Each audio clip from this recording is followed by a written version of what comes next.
Eshik oldidan yana Güllük tarafga burildik. Güllükdə bir o'rindiqqa o'ltirib bo'lg'icha gapimni boshlamadim. Yana nima mavzular bor senda? Tutgan ish haqida yana talash-tortish qilmoqchi bo'lsang, bu ishqa ziyonliq. Buni hargiz qilma, dedi Sayfiddin andishi bilan. Gumonliq savollaringni anglag'im yo'q. Xo'sh, bularning hech qaysisi emas bo'lsa qaraymiz. Hamini natija chiqamdi yo'q deb o'ltiraveramdiq. Tavakkul qilib baxmaymizmi deydigan gapkan. Mana shundoq bo'lgandikin 50-yillarning beshida shu tavakkulni qilg'uluq ekan. Xayr, buni hozir deganning taptani ma'nisidan boshqa ma'nisimi yo'q. Men sening helimi kommunist yoki emasligingni qayta so'ramayman. Baya so'rab bo'ldim. Javobga taving yo'qligini bildim.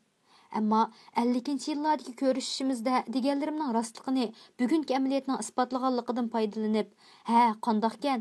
deb seni osol qilish niyatimmi yo'q. Әмдікі ниетің әр халда яқшы. Allah niyetingga yetkizsin.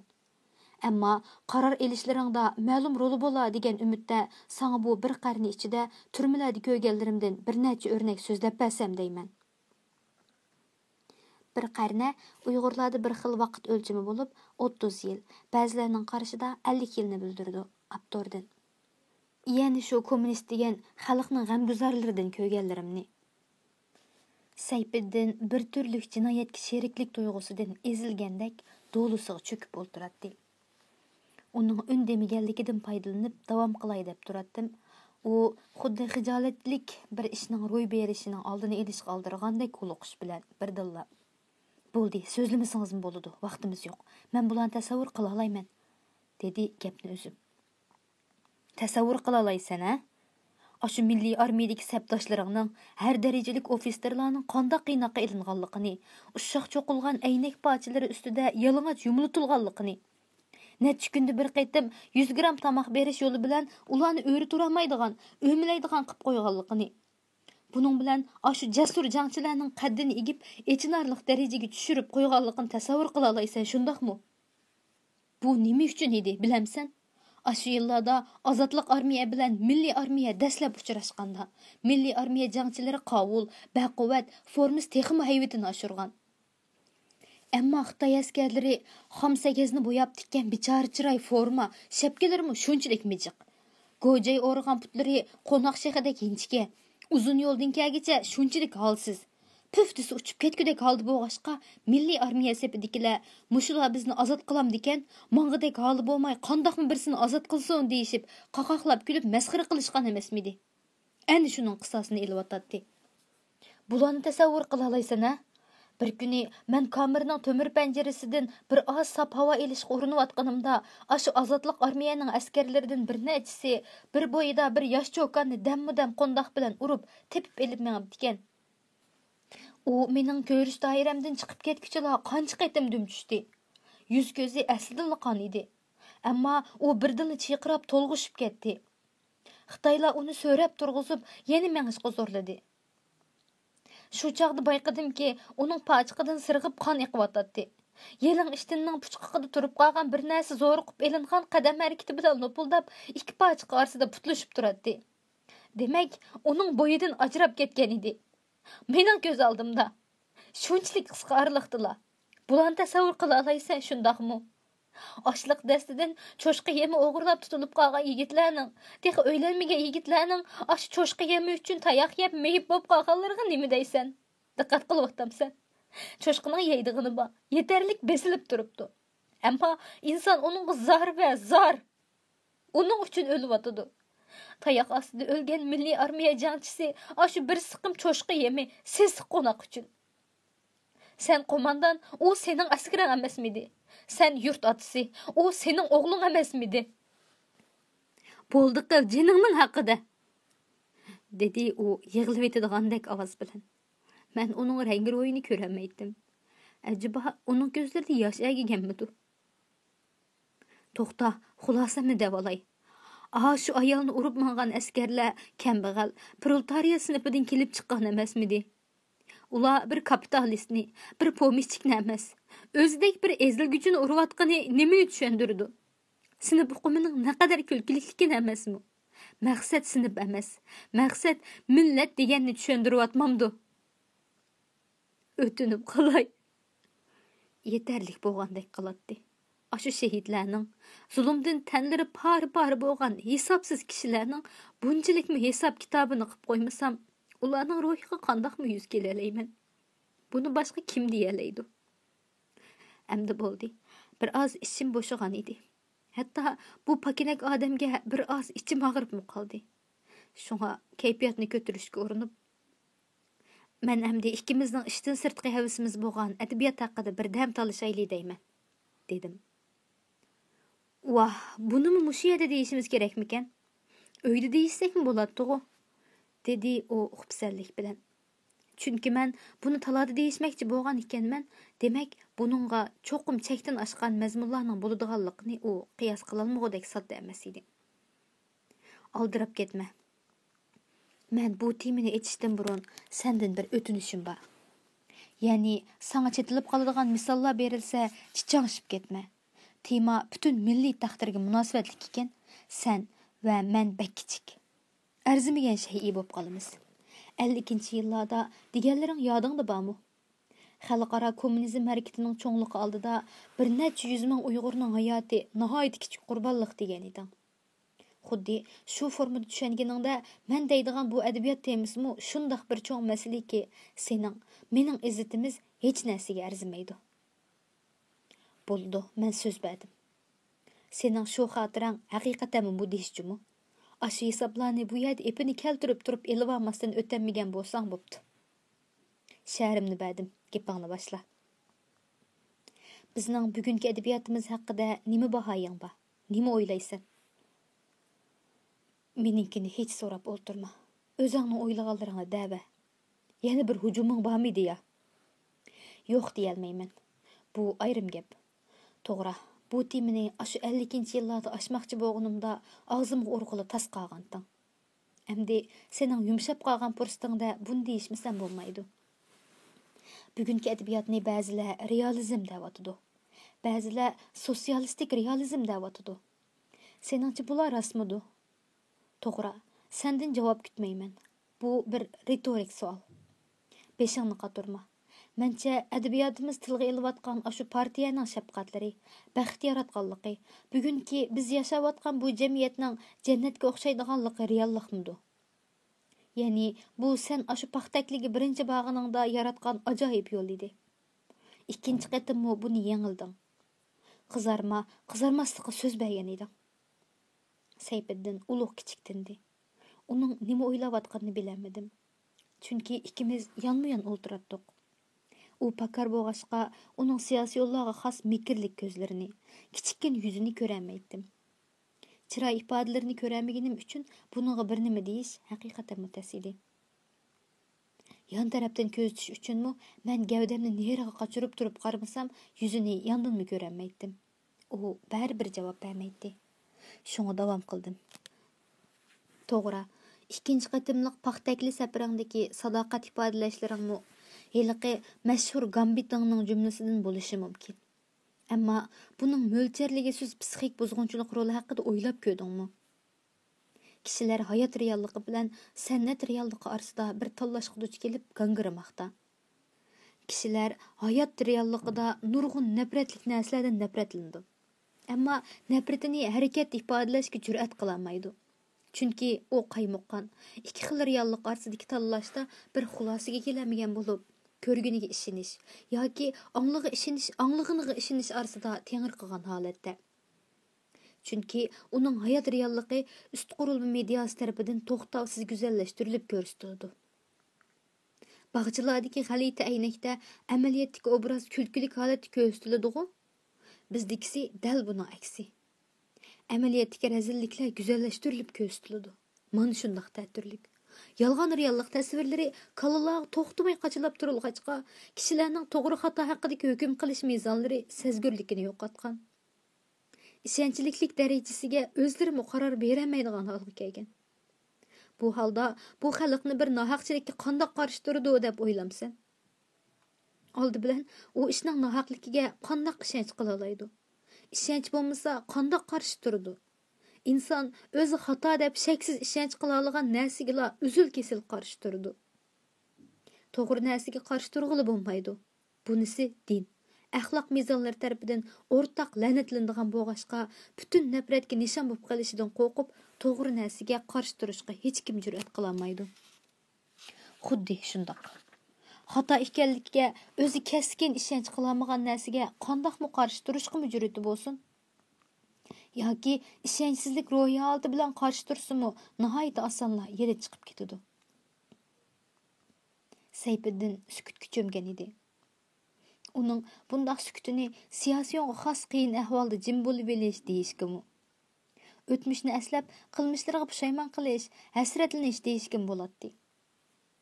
Ashu 50-yillarning beshida sen yaratib bergan adabiyot yo'li, saxta reallik yaratishdan iborat adabiy qilib, hozirgacha xalqimizning ma'naviyatini buzib, ularni mashina odamdek sezgusiz, idraksiz bir bayavonga boshlab bu xalqning qayta odam bo'lishimi kundan kunga orqaga ketyotidi.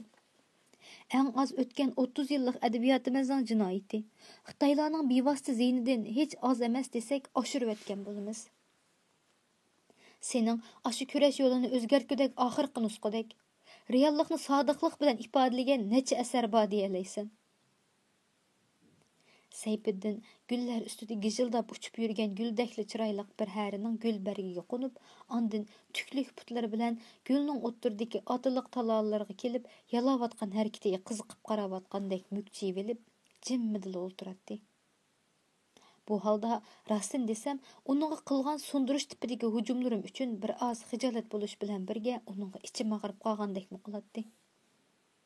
Nima qilsin? Shu kichikgina vujud yolg'iz beshiga u qadar cho'ng bir ishni qila olamdi emsa degandek aqlashga urindi bir ko'nglim. To'g'ri, buni mushu 30 yilda shakllandi deyamayman. Buning yiltizini tariximizdan izlashga to'g'ri keladi. Bu haqda Qashqarda Novishi maktabda bo'lib turadigan muallimlar suhbatlarida Mamtili apandining nima deganligini eslayapsan. U qadar ujur-bujurlarni asutda oladigan hamma odam Sabit apandimi? Dedi u bu gaplarning o'raniga qarab, o'zining tarixiy mas'uliyatdan bir oz bo'lsa-mu ozod bo'layotganini sezib. Mamtili apandi shu chaqda ba'zilarning klassiklarning dostonlarini sahnalashtirishiga qarshi turib, fasohat va balog'at jihati yetarsiz bo'lsa-mu, yana reallikni aks ettiradigan asarlarni yozib, shuni sahnalashtirishning avlodlarga foydasi bo'ladiganligini ilgari surgan edi. Mana shu chaqda o klassiklarning nima uchundir qorong'i kutubxonalariga bekinib olib, jahondan benazar, reallikqa hech aloqasiz holda yozib yurgan she'rlari, dostonlari haqida tanqidiy qarash bayon qilgan. Hatto bu dostonlarning shu chog'dagi Sovet matbuotlarida qayta besilgan nusxalari tahlil qilinib, kommunistik ideya, sinf o'qimlari yuklab qo'yilganligi. Sun'iy holda teshidan tangilgan bu ideyalar bundaq sinf hukmlarining aslidagi asar avtori tarafidan o'ylab ko'rilgan ehtimolimi hech yo'q ekanligi so'zlangan edi. 50-yillardan boshlab bizdagi matbuotlarmi Sovet formasi bo'yicha Navoiyda, nazarida kommunistlik ideyaning borligini ilgari surdi. Sinfiy ziddiyat nuqtasidan tushuntirishga urinib, buni takrorlashdi. Klassik asarlardagi bulbul proletariat sinfining zog' yoki shuning o'xshashli bo'lsa, azguchilarning simovulmish kabi tahlillar beriladi. Senchi bu rostmidi? Mana shundoq reallikni sodiqlik bilan aks ettiradigan asarlarning tariximiz bo'yicha bo'lmaganligi. Mushu tarixiy adabiyot zaminida barliqqa kelgan bugungi adabiyotning xuddi shundoq saxtalikqa to'lishini bek normal ko'rsatadigan atmosfera yaratgan. Klassiklardan Molla Bilal Nozimning G'azotlar mulk uchun, Nuzugum, Ko'ch qo'shiqi qatorliqlar va Molla Shokirning bir dastoni o'z davridagi ma'lum bir qarshilik harakatini aks ettirganini mustasno qilganda, badiiy go'zalligi, fasohatidan qat'iy nazar, butkul adabiyotimiz ana shundoq reallikdan qochish, reallikqa aloqasiz xohishga to'lgan.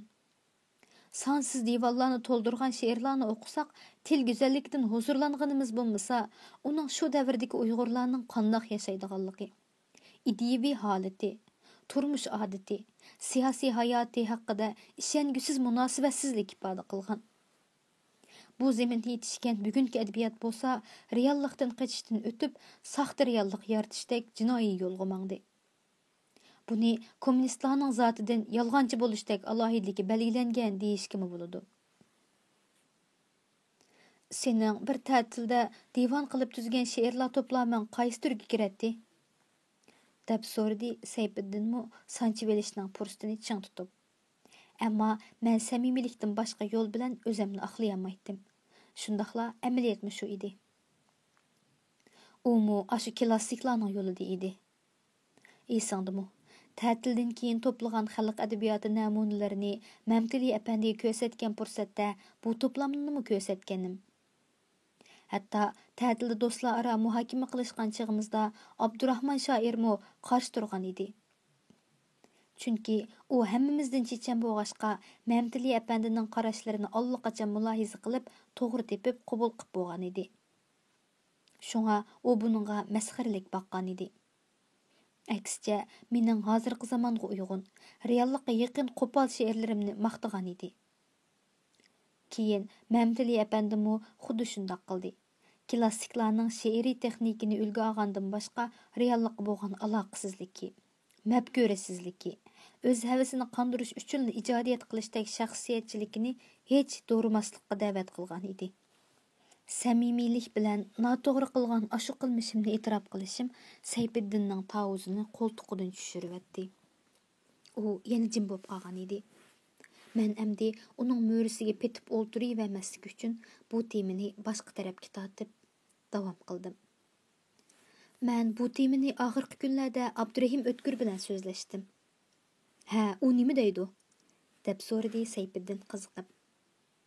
Qarashlarimiz asosan bir yerdan chiqadi ekan. Shug'unisi u bir amaliy qiyinchilikni nazarda tutishga dalolat qildi.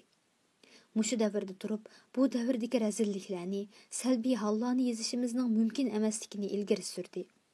Chunki jon hamma odamga tatliqda. Kommunist degan o'zini maqtag'uzadigan, tillatqizmaydigan narsa tursa. U amaliyotni debdi-ku, sen yana nima deysan? Ammo bu jamiyatni jannatga, kommunist partiyani qiblagohga o'xshatish darajasiga berib yetishga hech kim majbur qilgani yo'q. Tanqidni yozolmaydiganligi rost. Ammo u darajada g'olchilarcha tabiat namoyon qilib maqtamusin-da. Ha, O'tkir yana nimalar dedi? Qandoq tadbirlar bor ekan? Nima o'ylab etibdi? O'tkir bugungi reallikni pardozsiz aks ettirish tas. Simovulluq yapti qilishning ancha bek foydasi bo'lmaydi. Xalqning buni tushungujiligi bo'lmasa. Faqat tarixiy voqealarni badiiy vositalar bilan ifodalashga bo'ladi. Bu yo'l bilan xalqqa tarbiya berishga mumkinchilik bor. Chunki o'tmish kommunistlar tasvirlagandek qorong'u zulmatlik bo'lg'ashqa, uni aniq yozish kommunistlarga putlashmaydi. Ammo bugungi reallikda zulm bor deyish bir yonda tursin, hatto bir baxtsiz hodisa. Masalan, qatnash hodisasi degandeklarmi bo'lmaydigan. Butun ish baxtning ichida, xushalliq cho'mgan tipda bo'lishi kerak tursa. Qandoqmi bugungi reallikqa chiqilg'ili bo'lsin, deydi. Bumu bo'ladigan gapkan, to'g'ri deydi. Shundoq.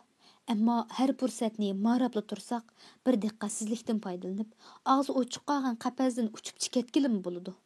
Qara, bugungi yoshlarning mutlaq ko'pchiligida xushomadchilik tabiati yo'qdek turadi.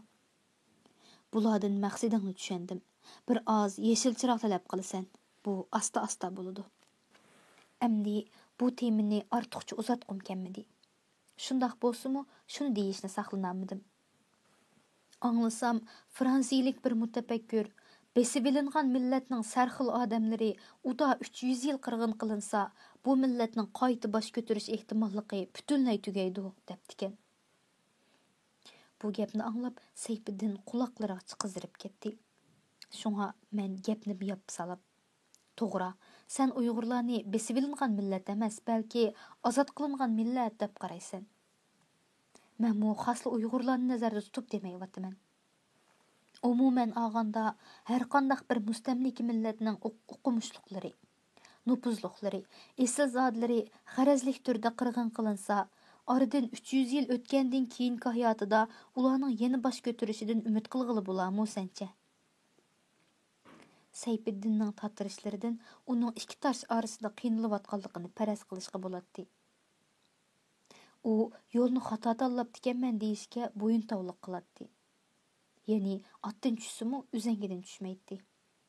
To'g'ri qilganman dey desa, oldidagi rahimsiz reallik ko'maslik sasimi unumay ko'ziga petib turadi.